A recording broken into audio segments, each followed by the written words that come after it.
Irmãos e irmãs, a igreja celebra hoje a memória do grande Santo Agostinho. O padre queria inclusive ler aqui o breve resumo que se faz da vida dele no missal. Naquele primeiro oremos que a gente faz, tem sempre umas informações que não precisam ser lidas, né? Porque não fazem parte da oração, mas contam a história. Hoje é dia então de um grandíssimo santo da história da igreja. Santo Agostinho, grande filósofo e grande teólogo. Possivelmente dos santos e dos doutores da igreja, possivelmente não, com certeza, o que mais influenciou o pensamento católico, né? Toda a nossa teologia. Então diz assim, Agostinho nasceu em Tagaste, na Argélia, norte da África, em 354, morreu em Hipona, Argélia, 28 de agosto, hoje, né, do ano 430. Teve como decisivo em sua vida, além do influxo da mãe, Mônica, o encontro com o bispo Ambrósio, de quem recebeu o batismo, em Milão.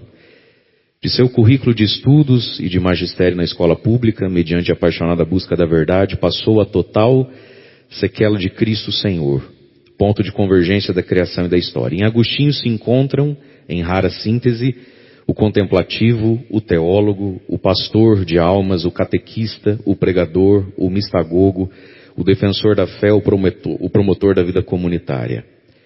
É autor de uma regra monástica que influenciou todas as sucessivas regras do ocidente cristão dos mosteiros. Seus escritos permanecem monumento de extraordinária sabedoria e o qualificam como o maior entre os padres e doutores da igreja. Então esse foi Santo Agostinho, né, que viveu nessa terra por 76 anos. Ontem celebramos Santa Mônica, né, sua mãe. E hoje celebramos o grande Santo Agostinho, um homem que buscou a verdade, né? E a conversão de Santo Agostinho é uma conversão intelectual e moral ao mesmo tempo. Santo Agostinho experimentou o nada do pecado, né? Tinha de tudo, podia tudo, fazia tudo e sabia tudo. E entrou num profundo vazio, mas um vazio de quem buscava pela verdade das coisas, até que se rendeu, né, a Cristo e recebeu o batismo. Santo Agostinho uma vez quase foi batizado, já adulto. No dia do batismo ele não foi. Quase matou a mãe de desgosto. Você conhece a história de Santa Mônica e sabe o quanto ela rezou pela conversão desse filho. E ele já maduro, então, né, se inscreveu na catequese batismal, catequese dos adultos, e foi. Chegou no dia, não foi não. Falou, mãe, não me sinto pronto. Quase matou a mãe de coração, né, de desgosto. Passa alguns anos, então, ele vai recebeu o batismo e viveu uma profunda conversão. Santo Agostinho saiu da carne, né, dos pecados da carne, foi um jovem bastante fogoso, devasso e sedutor, para uma grande santidade, né, e um santo profundamente contemplativo. Escreveu muitas coisas, muito do que Santo Agostinho escreveu se encontra hoje na internet, mas, sobretudo, tem um livro dele que valeria a pena o desafio. Ele começa lento, moroso, porque é outra época e, enfim. Mas se chama As Confissões. Então, existe esse livro, Confissões, de Santo Agostinho, onde ele conta sua vida, sua busca e os seus tropeços intelectuais, filosóficos, né, da época. Ele que foi para o gnosticismo, ele foi para tanta coisa, o neoplatonismo, até que se tornou cristão católico, né. E também conta um pouco das suas aventuras espirituais por dentro do coração, né? Das suas aventuras morais, digamos assim. O ofício das leituras da igreja de hoje, o que é o ofício das leituras? A igreja tem o ofício dos salmos para as horas do dia, as laudes, a oração da manhã, as vésperas, a oração da tarde, as completas, a oração da noite, que todo leigo, se quisesse, podia conhecer e rezar. Nós, padres, diáconos e os religiosos dos mosteiros somos obrigados a rezar essas horas do dia com os salmos. Vai ter uma hora, que também se chama ofício das leituras, que pode ser feito qualquer hora do dia ou da madrugada, que também tem os salmos, e daí no ofício das leituras tem sempre um texto de algum santo da igreja. Quando é memória de um santo, como hoje Santo Agostinho, o texto é do próprio Agostinho. E eu gostaria de ler para vocês um trechinho que talvez resuma as Confissões de Santo Agostinho, o livro. Porque daí eu sei que talvez tem gente já querendo anotar o nome do livro para comprar o livro. Você vai comprar, não vai ler e nem vai achar no meio do livro essa página. Então depois você me manda um pix, veja quanto custa o livro, manda para mim. Tá? Não que você não possa comprar o livro, posso comprar o livro. Diz assim.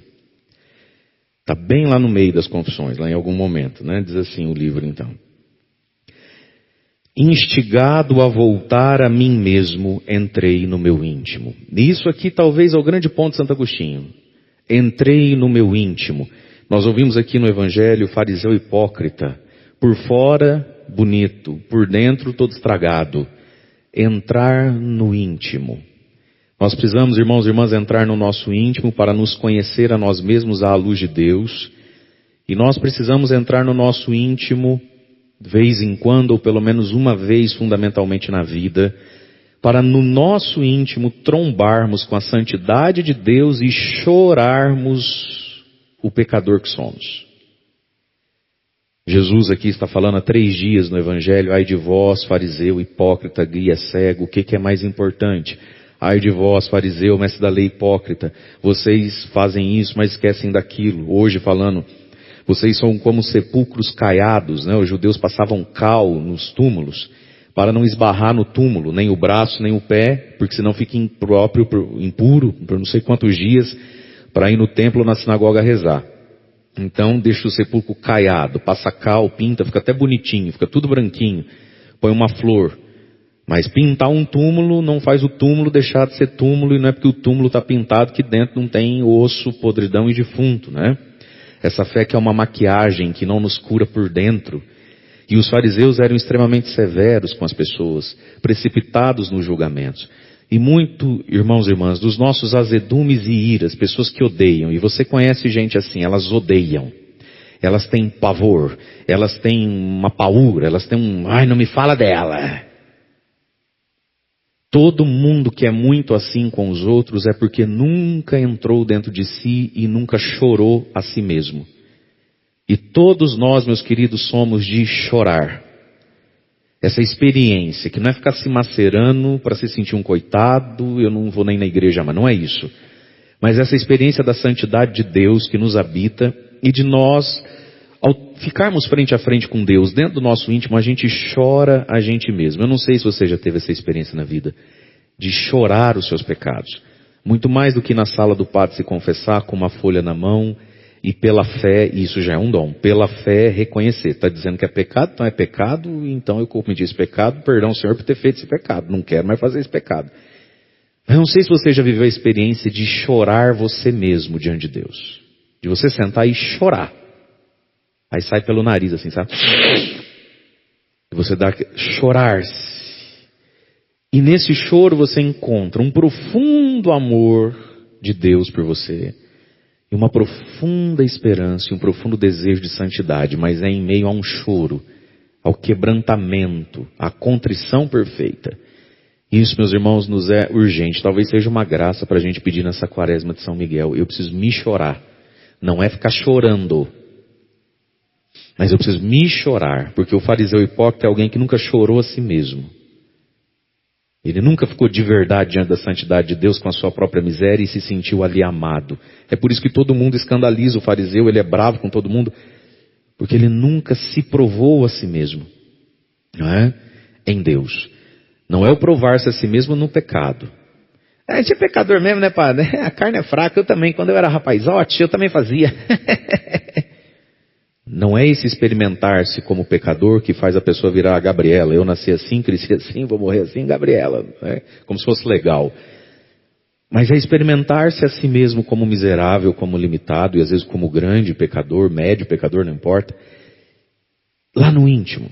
É o quebrantamento perfeito. E aí Santo Agostinho vai dizer então, voltemos a Agostinho porque você tem que fazer o Pix para mim, né? Senão você vai comprar o livro. Instigado, provocado a voltar a mim mesmo, entrei no meu íntimo, sob a tua guia, e o consegui. Porque tu, Senhor, se fizeste o meu auxílio para isso. É Deus quem nos leva lá dentro de nós. Aí ele continua. Entrei, e com um certo olhar da alma, acima do olhar comum da alma, é um dia especial na vida dele. Acima até mesmo da minha mente, vi a luz imutável da verdade. Não era como a luz terrena e evidente para todo ser humano, porque não é todo ser humano que vive isso. Diria muito pouco se eu afirmasse que era apenas uma luz muito mais brilhante que a comum, uma clarividência, um momento de lucidez. Ele diz, ou tão intensa que penetrava todas as coisas. Não era assim. Mas outra coisa era, inteiramente diferente de tudo isso. É o próprio Jesus nele, né? Ele continua. Também não estava acima da minha inteligência, da minha mente, como o óleo sobre a água, nem como o céu sobre a terra. Mas era mais alta, porque ela me fez, é Deus, e eu mais baixo, porque feito por ela.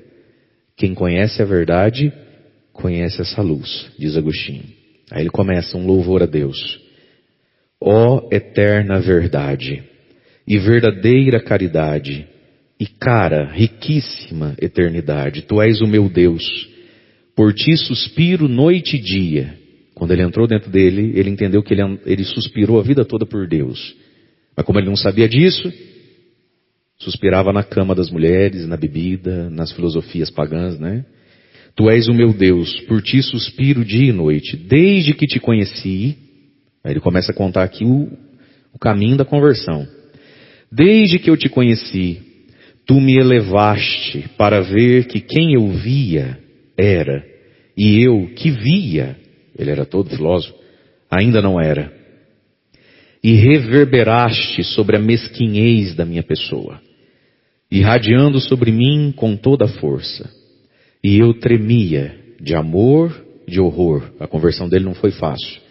Porque daí ele entendeu a santidade de Cristo e entendeu a perversidade que ele era, né? O quanto ele era pecador. Vi-me longe de ti, Senhor, como que no país da dessemelhança, como que ouvindo tua voz lá do alto. O que ele ouvia dentro dele? Eu sou o alimento dos grandes, Agostinho. Cresce e me comerás.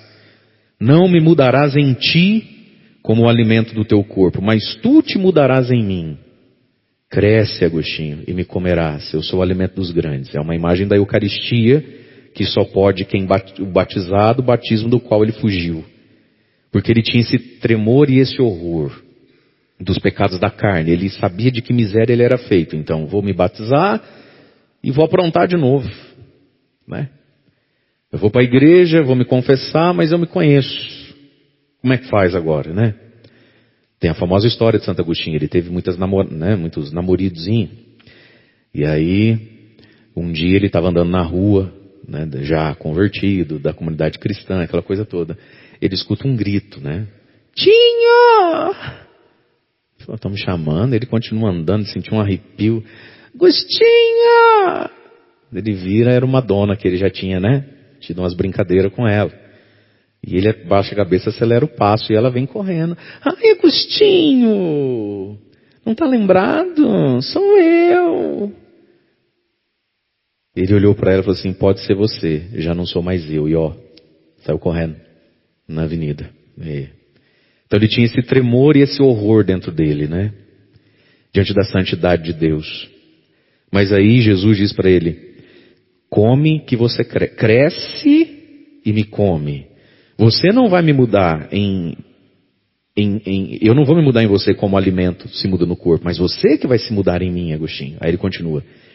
E eu procurava o meio de obter forças para tornar-me idôneo a te degustar. E não o encontrava. Ele lutou muito, caiu muitas vezes, quase se batizou, fugiu para voltar dali alguns anos.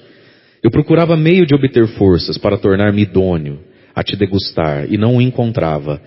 Até que abracei o mediador entre Deus e os homens, o homem Cristo Jesus, que é Deus acima de tudo, bendito pelos séculos. Porque Agostinho fez uma busca religiosa de Deus, mas não aceitava Jesus Cristo como Senhor, Salvador, verdadeiro Deus, verdadeiro homem. Jesus era um homem sábio. Até que eu abracei a mediação entre a terra e o céu, entre a carne e o espírito. Jesus, o homem Jesus. Aí ele continua. Ele, Jesus, me chamava e dizia dentro de mim, eu sou o caminho, a verdade, a vida. E o alimento que eu não era capaz de tomar se uniu à minha carne, pois o Verbo se fez carne, para dar à nossa infância o leite de tua sabedoria, pela qual tudo criaste. E agora vem do livro As Confissões, a confissão.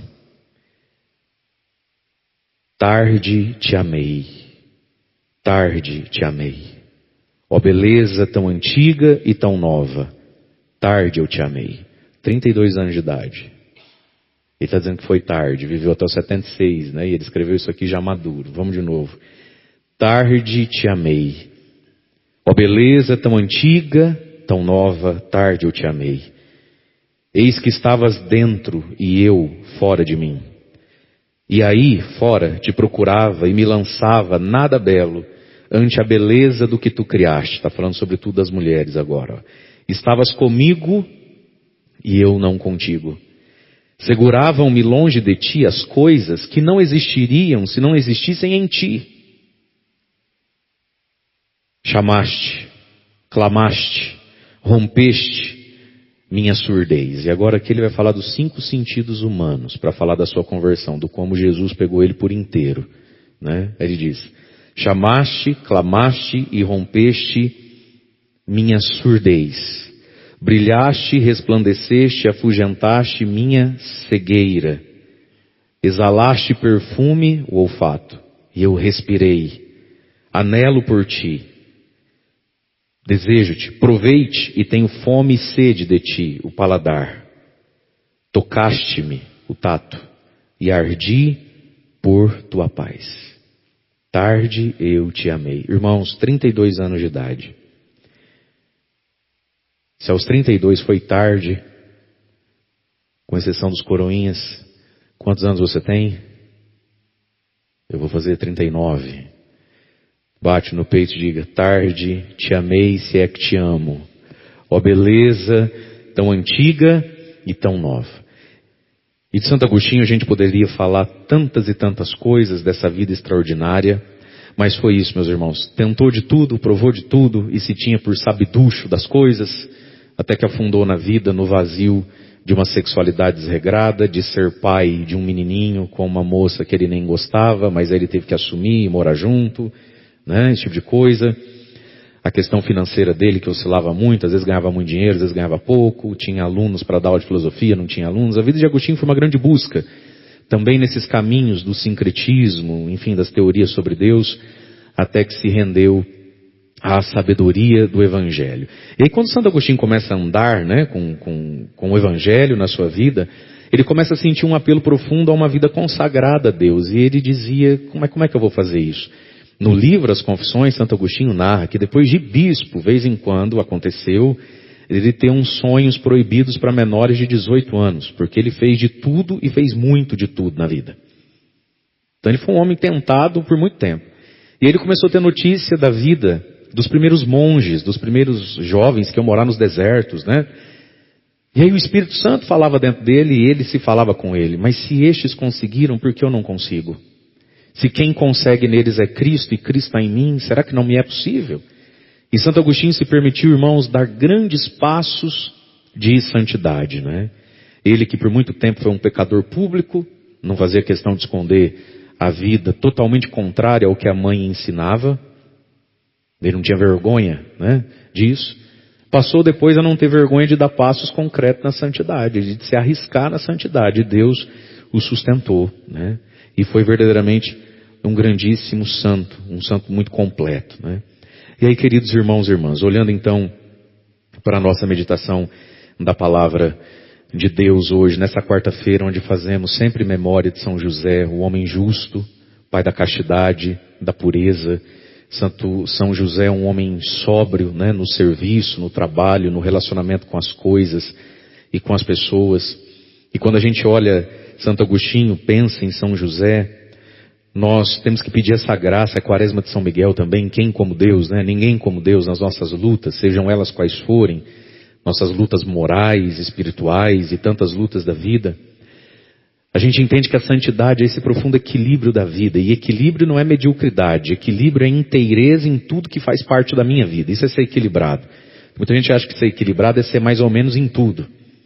Então eu sou mais ou menos em tudo, porque eu sou uma pessoa equilibrada. Não, isso é uma pessoa medíocre. Equilibrado é aquele que não desconsidera nada. E em tudo se põe por inteiro, né? Então quando a gente olha para os santos e santas de Deus, a gente vai entendendo esses nossos relacionamentos na vida, onde a gente precisa santificar e curar, né? Eu comigo mesmo, lá na minha autoestima, no meu amor próprio, no meu zelo por mim, pela minha alma. Eu com Deus, que é meu Pai, eu com Jesus, que é o Senhor e Mestre, eu com o Espírito Santo, que é aquele que me guia, me conduz na vida, eu preciso ser dócil a Ele, né?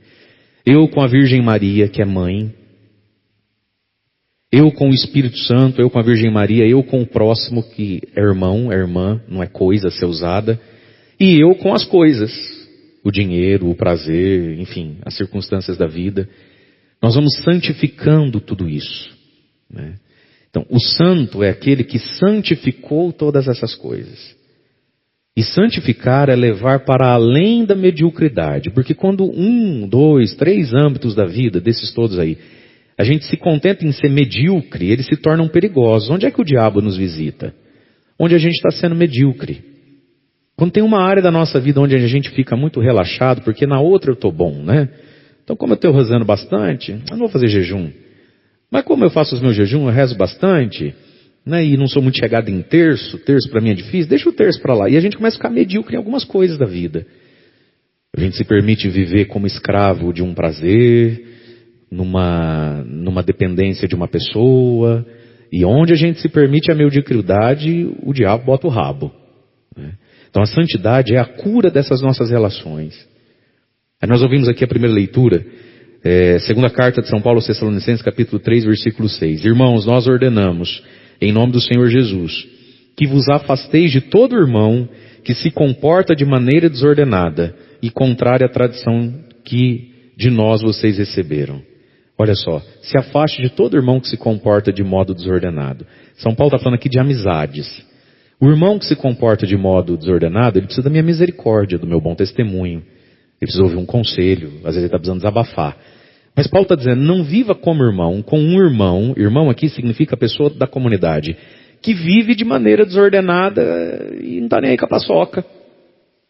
Na outra carta Paulo vai dizer assim, não vos falo de quem não é da comunidade, senão vocês teriam que fugir do mundo. E não é possível.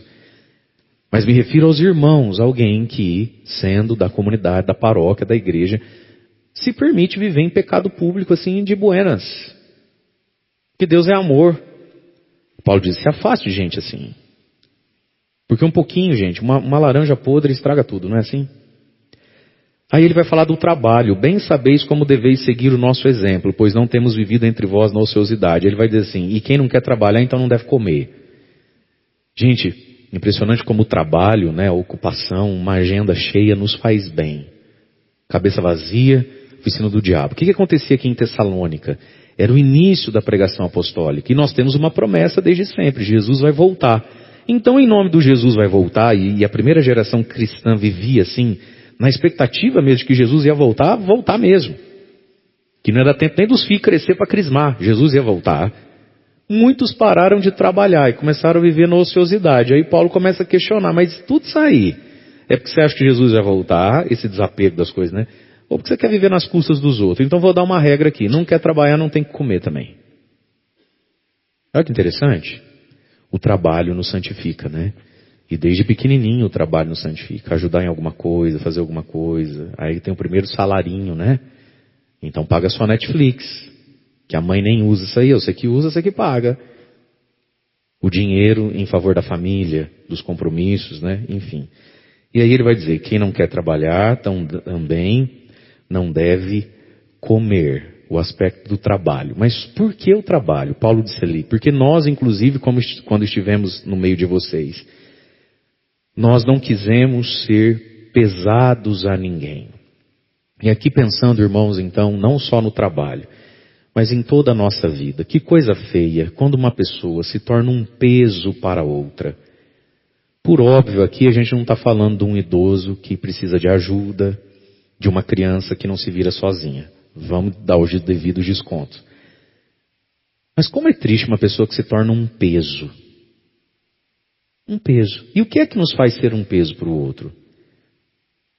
A nossa falta de virtude.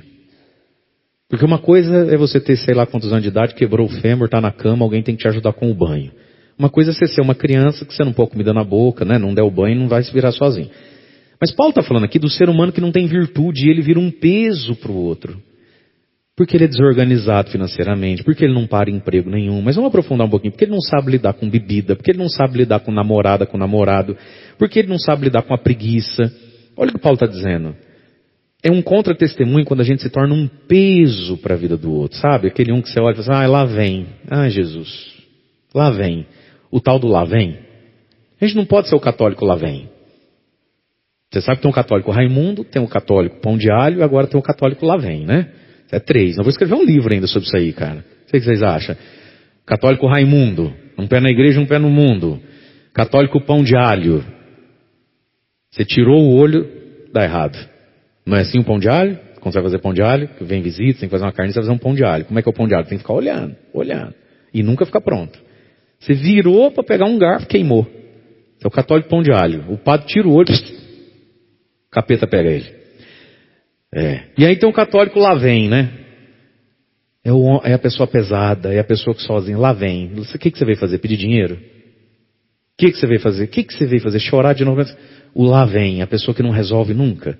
E Paulo está dizendo, irmãos, não sejamos pesados uns aos outros, porque, queridos, a vida por si só já não é leve, verdade ou não é?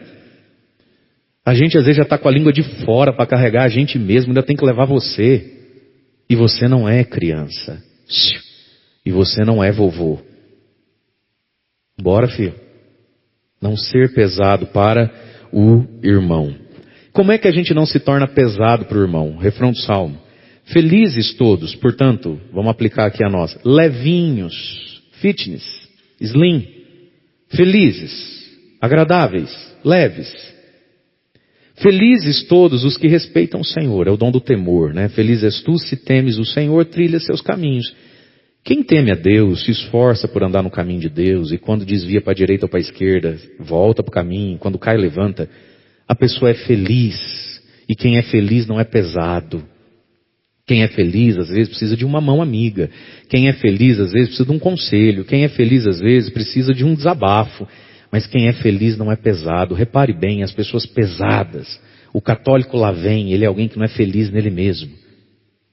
Quando a gente é feliz, a gente não se torna pesado. Talvez você já viveu a experiência, eu estava falando do idoso, de cuidar de um idoso e achar que aquilo ia ser um tormento na sua vida e no fim das contas não foi. Porque o velhinho era feliz. Vai cuidar de um doente que tem virtude para você ver. Dá até dó dele curar.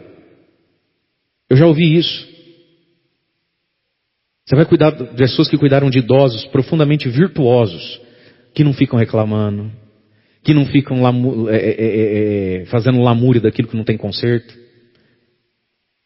Entende? Pessoas que têm virtude, pessoas que são felizes. Ela não anda mais, ela precisa de ajuda para ir no banheiro, mas ela é feliz. Fica leve. A coluna dói, você toma um Dorflexzinho, filho. Amanhã você está novo. Agora você tem que lidar com alguém que não é feliz. Jesus. Sangue do Cordeiro tem poder. Felizes, leves. E a felicidade está onde? Em temer a Deus, andar nos seus caminhos. É isso. E aí vamos para o Evangelho. Jesus está falando então do sepulcro caiado, né? Das pessoas pintadas, maquiadas de cal por fora, mas por dentro cheios de hipocrisia, de injustiça, cheios de ossos mortos, podridão, né? E aí Jesus está dizendo para eles assim, e vocês vão lá, enfeitam o túmulo dos profetas que os pais mataram. Gente, todos os profetas da Bíblia, tirando ali o profeta Elias que foi elevado ao céu na carruagem de fogo, todos eles foram mortos. Todos eles morreram mártires. E aí a próxima geração fazia o quê com o túmulo do Isaías que estava lá? Vamos lá fazer um túmulo bonito para o Isaías, né? Fazia o túmulo bonito, pintava, colocava umas flores, uns negócios, né? Porque o profeta depois de morto ele fica meio que inofensivo, né? Mas veja, Jesus está dizendo, vocês pintam, né, os túmulos dos profetas que os vossos pais mataram, e aí vocês dizem assim, se tivéssemos vivido no tempo dos nossos pais, nós não teríamos feito isso não, imagina que a gente faria isso. Aí Jesus diz, completai, pois, vocês vão completar a medida dos vossos pais. O que Jesus está falando? Vocês dizem que se tivessem vivido no tempo do Isaías, não teriam matado Isaías. Quando na verdade vocês vão completar a medida dos vossos pais. Porque eles vão matar quem? Jesus, que é muito mais que um profeta. Jesus fala, completa logo a medida do pai de vocês. Como que um copo que está cheio e só falta Jesus para transbordar. Porque vão matar o próprio Cristo. E veja, meus irmãos, para a gente terminar no começo. Em Agostinho. Entrei no meu íntimo. E lá no nosso íntimo, Deus quer nos dar uma graça, que é qual? Não odiar a verdade. Essas pessoas odiaram Jesus porque diante do Evangelho, meus amados, nós entramos no nosso íntimo. A palavra de Deus, ela nos penetra. São Paulo vai dizer na sua carta que a palavra de Deus é como espada de 2 gumes, ela corta na ida e na volta, entrando e saindo, e divide o ser humano no meio, lá na medula e na alma. Mas quando a palavra nos penetra como espada, quando diante de Jesus eu me percebo um sepulcro caiado, um hipócrita, quando diante de Jesus eu não consigo descansar porque descubro que eu ainda tenho 1000 coisas para resolver em mim, ou eu me dobro humildemente, peço a graça e proclamo quem como Deus, ninguém como Deus, valei-me São José, tornai possíveis as coisas impossíveis, ou eu odeio. E tem gente que odeia a verdade. Ai, para com essas conversas de padre, igreja, eu quero saber dessas coisas. Ninguém é santo não. Quer falar de mim? Eu, pelo menos, não... Quantos de nós vivemos tantos anos da nossa vida assim? Num ódio contra Deus. Num ódio contra a verdade. É ou não é? E foi por isso que Jesus morreu. Porque muitas pessoas... Porque aqui que está, meus irmãos, a palavra de Deus, quando ela entra no nosso ouvido e dá uma voltinha na nossa inteligência, nem precisa ser muita, o nosso coração fica nu. A gente entende quem é a gente por dentro. E aí de duas uma, ou eu me arrependo e encontro esperança, ou eu fico duro e encontro raiva, encontro ira. E hoje então rezemos por tantas pessoas que estão vindo à nossa memória agora. Você está cheio de rosto na sua cabeça e eu também.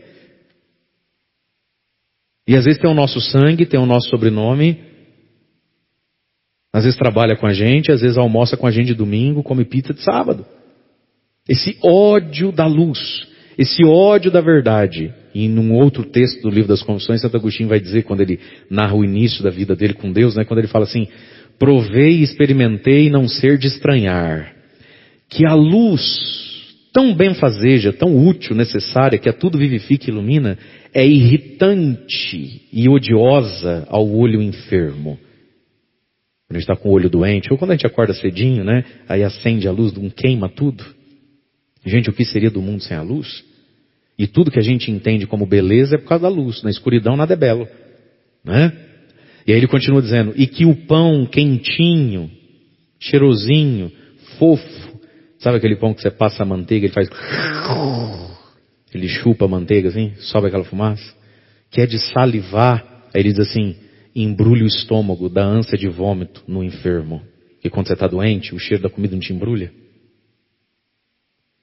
Quantas pessoas a gente conhece assim? Jesus é o pão quentinho da vida e a pessoa tem nojo. Jesus é a luz que ilumina a existência da gente, queima no olho. Então rezemos por nós, rezemos por tantos. A nós, sobretudo, para não sermos sepulcros caiados, mas por tantos, para que não odeiem o Cristo e não completem a medida daquele povo que matou os profetas, rejeitou a verdade. Mas que Deus dê, amados, docilidade a todos nós. Louvado seja nosso Senhor.